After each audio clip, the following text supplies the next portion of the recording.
S Hindu Mahasabha Ganapati ಶಿವಮೊಗ್ಗದ ಹಿಂದೂ ಮಹಾಸಭಾ ಗಣಪತಿಯ ರಾಜಬೀದಿ ಉತ್ಸವಕ್ಕೆ ಕೆಲವೇ ಕ್ಷಣಗಣನೆ ಪ್ರಾರಂಭವಾಗಿದ್ದು ಈಗಾಗಲೇ ಜನರೆಲ್ಲ ಅಧಿಕ ಸಂಖ್ಯೆಯಲ್ಲಿ ಆಗಮಿಸ್ತಾ ಇದ್ದಾರೆ ಅಂತ ಹೇಳ್ಬೋದು. ನೀವು ದೃಶ್ಯಾವಳಿಯಲ್ಲಿ ನೋಡ್ತಾ ಹೋಗೋದಾದ್ರೆ ಇವತ್ತು ನಾವು ಶಿವಮೊಗ್ಗದ ಶಿವಪ್ಪನಾಯಕ ವೃತ್ತದಲ್ಲಿ ಇದ್ದೇವೆ.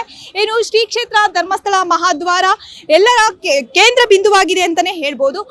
ಅಲ್ಲಲ್ಲಿ ಶಾಲುಗಳು, ಕೇಸರಿ ಶಾಲುಗಳು, ಪೇಟಗಳನ್ನ ಮಾಡುವಂತ ವ್ಯಾಪಾರಸ್ಥರ ಸಂಖ್ಯೆಯು ಹೆಚ್ಚಾಗಿದೆ ಅಂತ ಹೇಳ್ಬೋದು.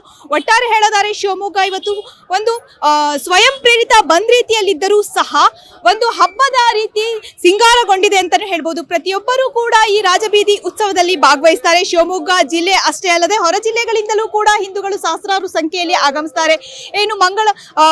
ಏನು ಡೊಳ್ಳು ಇತರೆ ಜಾನಪದ ಕಲಾ ತಂಡಗಳು ಕೂಡ ಈ ರಾಜಬೀದಿ ಉತ್ಸವದಲ್ಲಿ ಭಾಗವಹಿಸೋದ್ರಿಂದ ಅಧಿಕ ಸಂಖ್ಯೆಯಲ್ಲಿ ಯುವತಿಯರು, ವಯಸ್ಕರು, ಮಕ್ಕಳು ಅನ್ನೋದೇ ಎಲ್ಲರೂ ಭಾಗವಹಿಸಿ ಈ ಒಂದು ರಾಜಬೀದಿ ಉತ್ಸವದಲ್ಲಿ ಪಾಲ್ಗೊಳ್ತಾರೆ ಅಂತ ಹೇಳ್ಬೋದು.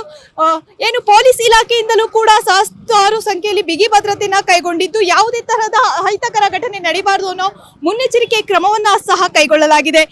ನೀವು ನೋಡ್ತಾ ಇದ್ದೀರಾ, ಈಗ ಮಗು ಕೂಡ ಒಂದು ಪೇಟವನ್ನ ಧರಿಸಿದೆ. ಅದು ಸೆಲ್ಫಿ ಕೂಡ ತಕ್ಕೊತಾ ಇದ್ದಾರೆ. ಎಲ್ಲೆಲ್ಲಿ ಮಹಾದ್ವಾರಗಳನ್ನ ನಿರ್ಮಿಸಿದ್ದಾರೆ ಹಾಗೂ ಕಲಾಕೃತಿಗಳನ್ನ ನಿಲ್ಲಿಸಿದ್ದಾರೆ ಅಲ್ಲೆಲ್ಲ ಜನರು ಮುಗಿಬೀಳ್ತಾ ಇದ್ದಾರೆ. ಅಲ್ಲಿ ನಿಂತ್ಕೊಂಡು ಸೆಲ್ಫಿಯನ್ನ ಕ್ಲಿಕ್ಕಿಸಿಕೊಂಡು ವಾಟ್ಸಪ್ ಸ್ಟೇಟಸ್ಗಳಲ್ಲಿ ಹಂಚಿಕೊಳ್ಳೋದು, ಈ ರೀತಿ ಒಂದು ಸಂಭ್ರಮ ಅಂತಾನೆ ಹೇಳ್ಬೋದು. ಹಿಂದೂಗಳ ಒಂದು ಸಂಭ್ರಮದ ಹಬ್ಬ ಅನ್ನೋ ರೀತಿಯಲ್ಲಿ ಶಿವಮೊಗ್ಗದ ಹಿಂದೂ ಮಹಾಸಭಾ ಗಣಪತಿಯ ರಾಜಬೀದಿ ಉತ್ಸವ ಇನ್ನೇನು ಕೆಲವೇ ಕ್ಷಣಗಳಲ್ಲಿ ನಡೆಯಲಿದೆ. ಕ್ಯಾಮ್ರಾ ಪರ್ಸನ್ ರಂಜನ್ ಜೊತೆ ಅಶ್ವಿನಿ ನಾಯಕ, ಅಶ್ವವಿಗ ನ್ಯೂಸ್, ಶಿವಮೊಗ್ಗ.